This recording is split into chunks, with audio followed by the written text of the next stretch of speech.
friends, my name is Maylin and welcome back to my channel. I'm a flutist, performer, and music teacher here located in the city of Toronto, Canada, and this is my series where we learn how to play the flute from scratch. So thank you for joining me here today. In today's video, we'll be learning how to play middle D sharp or E flat and also how to play in B flat major. So if you're interested, then just keep on watching. As per usual, if you do have any questions throughout the video, please feel free to drop it in the comment section down below and I'll be able to answer them as soon as possible. And also, if you are having any issues when it comes to your practice sessions or you just need a little bit of help and a little bit of guidance to help structure your practice sessions, then feel free to check out my practice guide. It's free and also located in the description down below, and it gives you 8 easy steps that you can follow, and it's easily downloadable and printable so that you can bring it wherever you end up practicing. So thank you so much, and let's just get right into it. So as per usual, we'll be looking through my favorite book here, the Trevor Wise Beginner's Book for the Flute, Part 1, and we'll be starting on page 46. So we're going to begin with reintroducing E flat, also known as D sharp. I'm going to put the fingering right here. So as Mr. Y writes, he says E flat is the same fingering as the low register, but with the first finger left hand raised. So just as a reminder, this is what E flat is. So it's all the fingers down, and then all you're going to do is, instead of putting all the fingers down, you're just going to raise this left hand finger here. So this is what the note should sound like.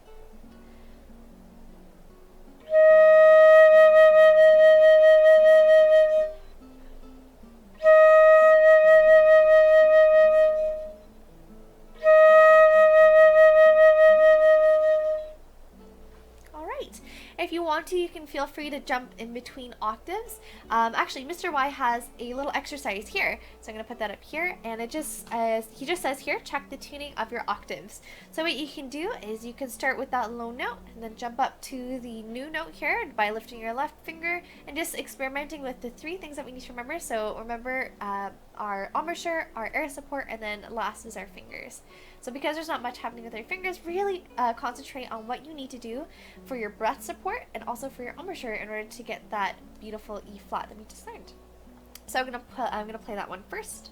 1, 2, 3.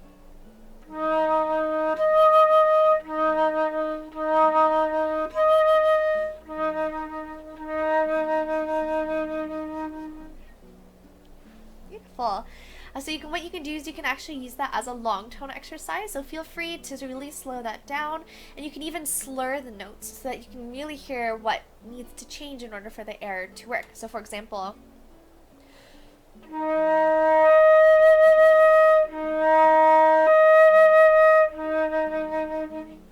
it's a great way to figure out what you need to change, and then also to check the tuning. Really listen to that bottom note, but you can also use a tuning app as well, so either on your phone or a tuner that you can actually buy physically to see where you are in pitch. Alright, so now we're going to put up our second exercise here, which is the first underneath the page where we're doing the fingering, so I'm going to put that one up right here. So this one, I feel like I don't need to clap and count just because it's a lot of half notes and then it just ends on that whole note.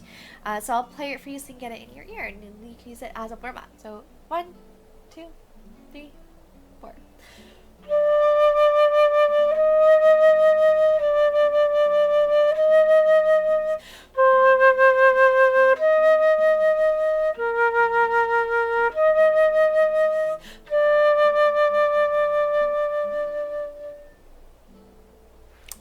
So that one should be fairly simple. Feel free to come back and try that one a few times. And then the next one I'm going to put it right here. And this one, instead of writing it as E flat, we see it as D sharp. So again, I'm not going to clap and count this one just because, again, it's very straightforward, but I will play it for you so you can get it in your ear. So 1, 2, 3, 4.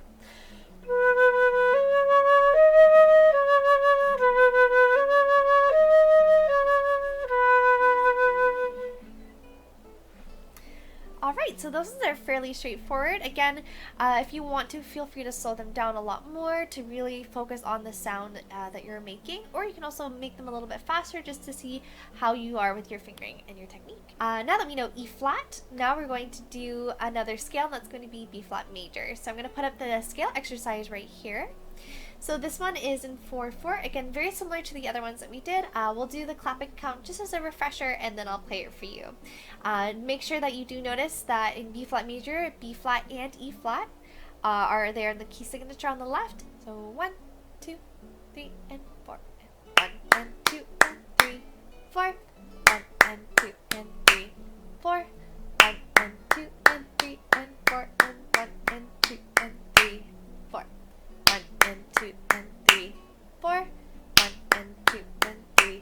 4.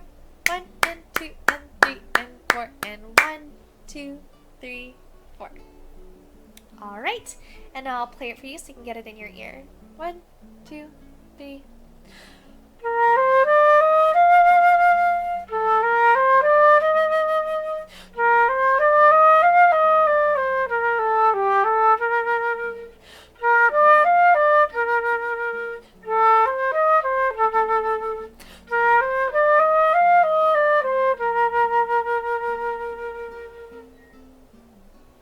Beautiful. And of course, if you do find that I did play a little bit too fast, feel free to go into the settings of the video, which is that little gear, click on it, and then click on the playback settings, and you can actually slow it down. So try it at 0.75, 0.5 to see if that works better for you. Alright, and now we're going to move on to our first duet here in the video, and that's going to be Oh Little One Sweet. So I'm going to put it up right over here. So again, we're in B flat major. So again, notice that we have B flat, E flat in the key signature. Also, we're in 3/4. So again, that means 3 quarter notes per measure. Don't forget, it's the wheel, the 1, 2, 3, 1, 2, 3. We're also starting on a pickup bar. So that means we're starting on beat 3, not beat 1. And we can always see the completion of that bar at the very end. So we can see the half note has 2 beats. So that's the complete bar in there. So of course we'll start with that first part. We'll do the clapping count and then we'll play as per usual. And then let's see before we do the clapping count if there's anything interesting there that we need to note. So we have lots of little breath marks there. We have the dotted quarter in the 8th. We have some crescendos. So we have ones where it's written like this. We also have it where it's written out with the word crescendo in the second line there. And then of course we have a rallentando at the end, which means to slow down gradually. And then also notice the articulation at the beginning, or sorry, halfway through the second line, all the way up till the end. We have some tenuto lines, which are those long lines on top of starting on the E flat there. So on those half notes. And those just mean that you want to hold it for as long as the duration of that note is possible. So it also means long. And then we also have some staccatos there as well, so make sure that we do those. And just as a reminder for the tempo marking there, it is andante, which means slowly. So we'll take it at a nice slow tempo here. So 1, 2, 3, 1, 2, 3, 1, 2, 1, 3, 1, 2, 3, 1, 2, 1, 3, 1, 2, 3, 1, 2, 3, 1, 2, 3, 1, 2, 3, 1, 2, 3, 1, 2, 3, 1, 2, 3, 1, 2, 3, 1, 2, 3, 1, 2, 3, 1, 2, 3, 1, 2, 3, 1, 2, 3, 1, 2, 3, 1, 2, 3, 1, 2, and 3, 1, 2, 3. All right, very good. And now I'll play the part for you here. So taking that same tempo, of course. 1, 2, 3, 1, 2.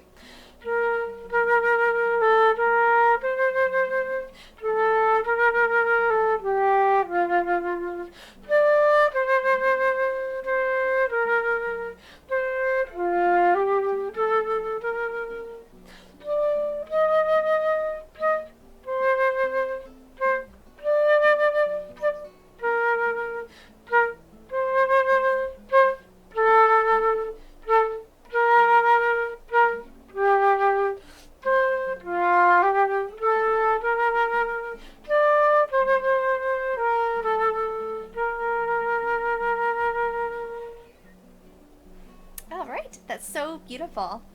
And now we're going to do the clapping count for the second part here. So again, at that same tempo. 1, 2, 3, 1, 2, 3, 1, 2, 3, 1, 2, 3, 1, 2, 3, 1, 2, 3, 1, 2, 3, 1, 2, 3, 1, 2, 3, 1, 2, 3, 1, 2, and 3, 1, 2, 3, 1, 2, and 3, 1, 2, 3, 1, 2, and 3, 1, 2, 3, 1, 2, and 3, 1, 2, 3, 1, 2, 3, 1, 2, 3, 1, 2, 3, 1, 2. All right. And now, as per usual, I'll play you this one as well. 1, 2, 3, 1.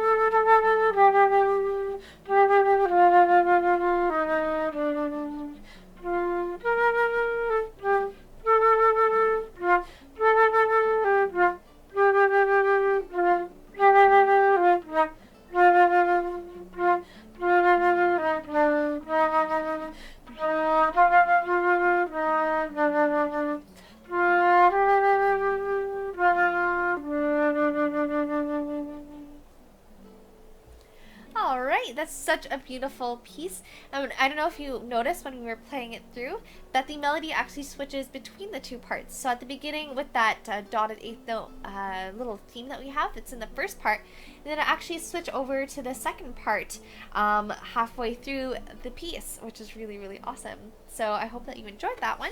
And now we're going to do one last duet here, and that's the Rondo. So I'm going to put it up here, and we're on page 48 now.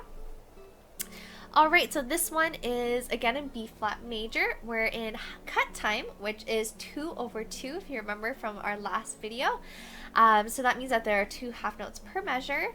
So we have lots of eighth notes here, and we definitely want to make sure that we play all of the things that are here, including the staccatos and the slurs when they're noted.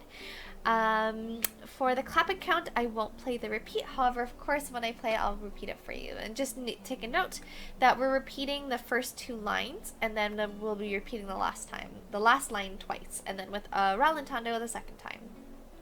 Alright, and of course again for the tempo, it is allegretto, which is less quickly than allegro, so still fast but not super fast. So I'm actually going to count this in 4 again, just so it's a little bit easier for you to count the rhythm, but then just remember that when we're playing, we're going to be playing the big beats 1 and 3. So 1, 2, 3, 4. 1, 2, and 3, 4. 1 and 2 and 3, 4. 1, 2, 3, 4. 1 and 2 and 3, 4. 1, 2, and 3, 4. 1 and 2 and 3, 4. 1 and 2 and 3, 4. And 1 and 2 and 3, 4. 1, 2, 3, 4. 1, 2, 3, 4. 1 and 2 and 3 and 4. And 1 and 2 and 3, 4. Alright. So of course again, feel free to slow that down if you need to. So 1, 2, 3.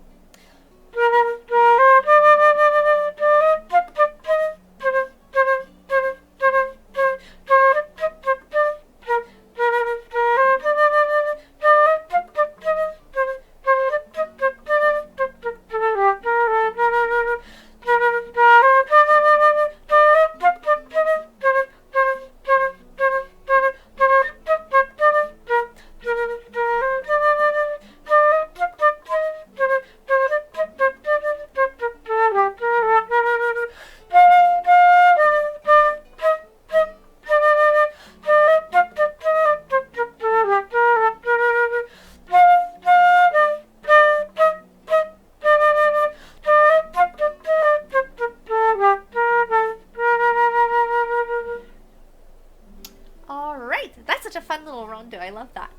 Oh, okay, and now we're going to be doing the second part here. So I'm just taking a look, and I don't think I want to clap and count this just because it's so similar to the first part. It really only changes in that second line there, where we have some quarter notes being eighth notes in that first bar. The same thing in the third bar, so we're just switching for some quarter notes. And otherwise, there's little to change. It just becomes quarter notes with some eights at the end. Alright, so I'm just going to play it for you. Again, I'm going to take it at that same tempo. So 1, 2, 3.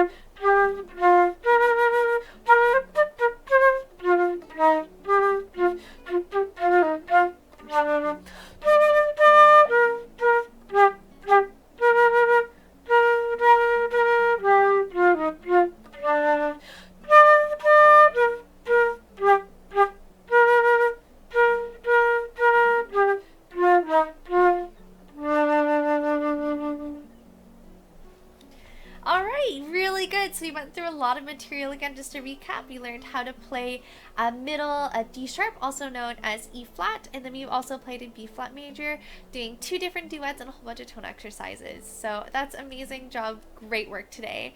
As per usual, if you have any questions, feel free to drop them in the comment section down below. Also, make sure to check out my practice guide, also linked down in the description while you're there.